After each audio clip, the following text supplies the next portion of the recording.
श्री सद्गुरु महाराज की जय।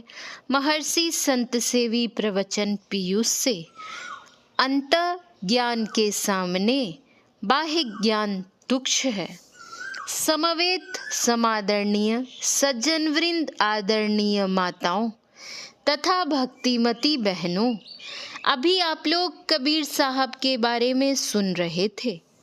संत कबीर साहब के संदर्भ में यह कहावत बहुत प्रसिद्ध है।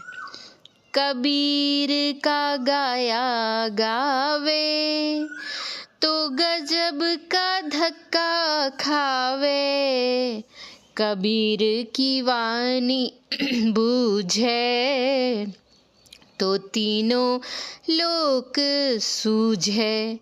यह लोक प्रसिद्ध बात है कि कबीर की वाणी उल्टी होती है।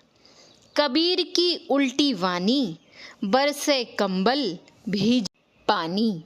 वास्तव में हम लोगों की बुद्धि ही उल्टी है, इसलिए उनकी वाणी को हम उल्टी समझते हैं।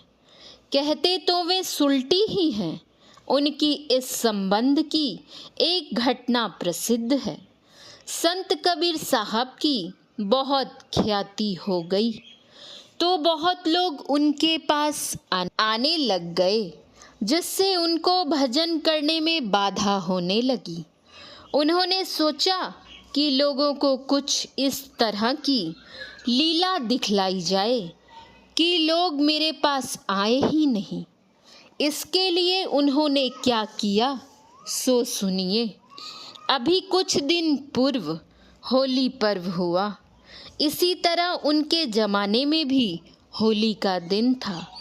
उन्होंने एक बोतल में पानी भरकर अपने हाथ में ले लिया।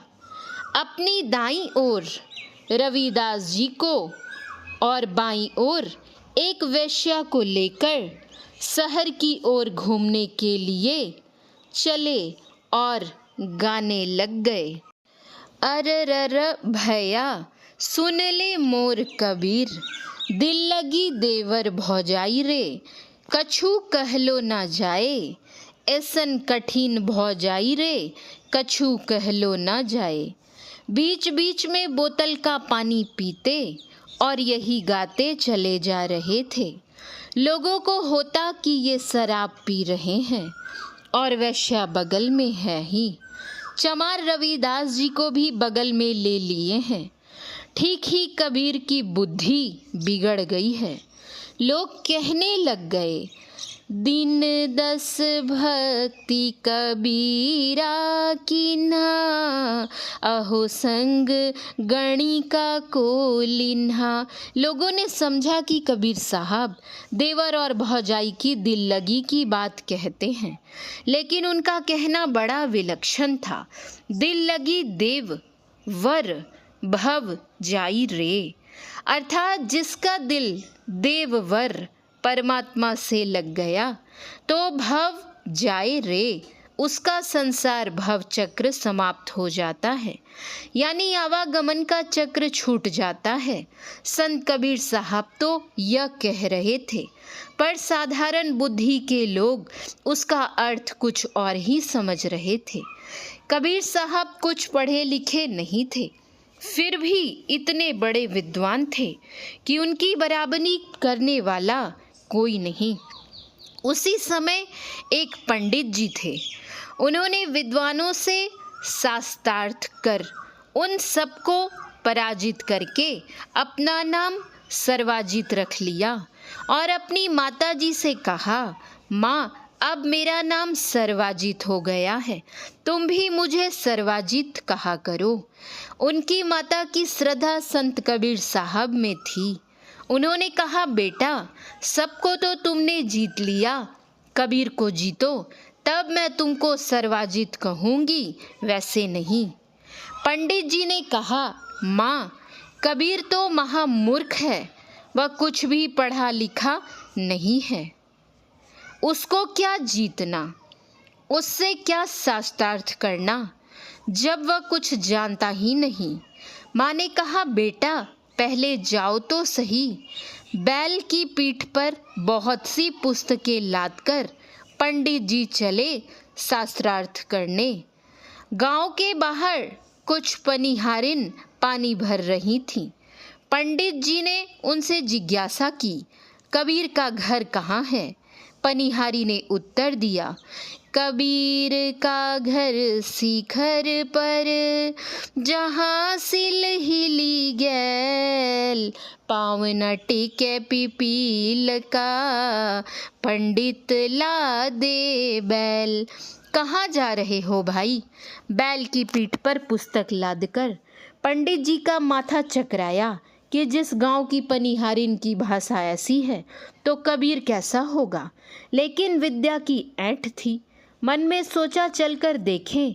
वहीं से एक लोटा जल भर लिया और कबीर साहब के पास पहुंचकर उनके आगे रख दिया।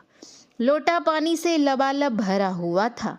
कबीर साहब ने अपनी गुदड़ी सीने वाली सुई निकाली और उसे लोटे के पानी में डाल दी। पंडित जी द्वारा जलापूर्ण लोटा रखने का आशय यह था कि जैसे लोटा जल से लबालब भरा है वैसे ही वह ज्ञान से लबालब भरे हुए हैं। कबीर साहब ने उस लोटे के जल में सुई डालकर उसका उत्तर दिया कि आपके ज्ञान को छेद कर मेरा ज्ञान नीचे चला जाएगा। जैसे लोटे के जल में सुई पड़ने से उसमें हलचल नहीं हुई, उसी तरह मेरा ज्ञान आप में प्रवेश करने पर किसी प्रकार की हलचल नहीं होगी। पश्चात पंडित जी ने कहा, कबीर साहब, मैं आपसे शास्त्रार्थ करने के लिए आया हूँ। कबीर साहब ने कहा, मैं पढ़ा लिखा नहीं हूँ, आप मुझसे क्या शास्त्रार्थ करेंगे? पंडित जी ने कहा, आप शास्त्र पढ़े नहीं हैं तो कागज पर लिख दीजिए कि पंडित जीता कबीर हारा। कबीर साहब ने उत्तर दिया, मैं पढ़ा लिखा नहीं हूँ, लिखूंगा कैसे? आप जो लिखना चाहे स्वयं लिख ले। पंडित जी ने कबीरा हारा सर्वाजीत जीता लिखकर कबीर साहब से हस्ताक्षर करने के लिए कहा।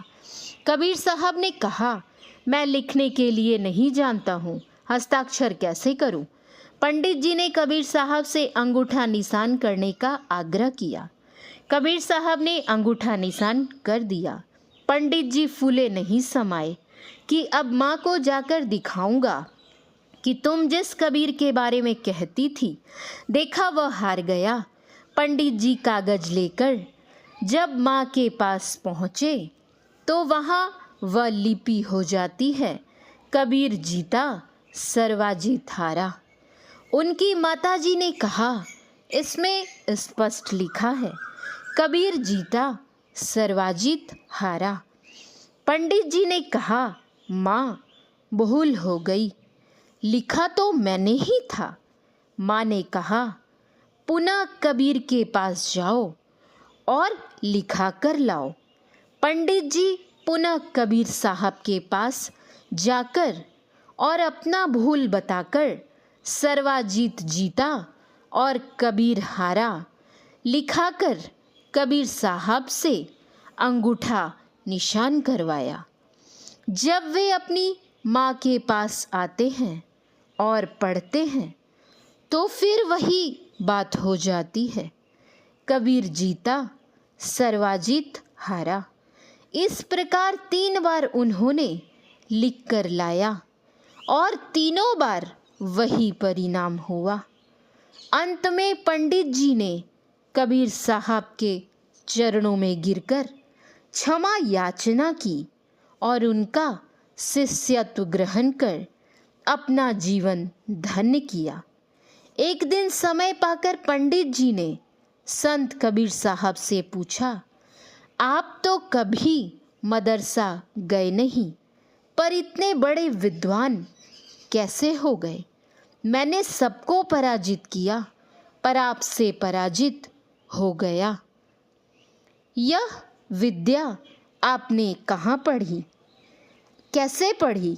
इस पर कबीर साहब ने उत्तर दिया, मैं मर जीवा समुंद का, डुबकी मारी एक, मुट्ठी लाया ज्ञान की, जामे वस्तु अनेक। लगे हाथ पंडित जी ने पूछ दिया, आप कहते हैं कि मैंने समुद्र में डुबकी लगाई। किस तरह में आपने डुबकी लगाई?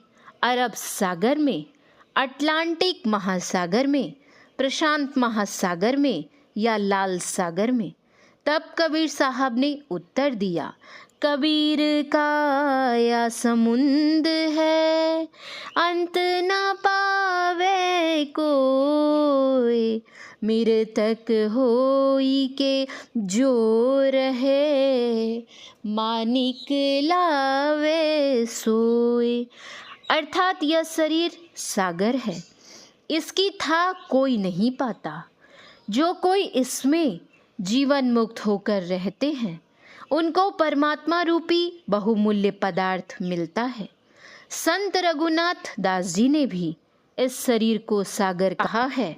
यथा यह शरीर सागर अवगाहा, एही कर नहीं कोई पावत था, अंतरी उलटी निरखे कोई, आवागमन मिटावे सोई। यह शरीर देखने में तो 3.5 हाथ का है, पर अथाह समुद्र है। कबीर साहब ने तो कहा, कहाँ मड़ावे मेड़िया, लंबी भीत उसार, घर तो 3.5 हथ, घना तो 4.25। श्री सद्गुरु महाराज की जय। श्री सद्गुरु महाराज की जय। महर्षि संत सेवी प्रवचन पीयूष से प्रवचन का कुछ अंश पढ़ा गया है। श्री सद्गुरु महाराज की जय। श्री सद्गुरु महाराज की जय। श्री सद्गुरु महाराज की जय। जय गुरु महाराज।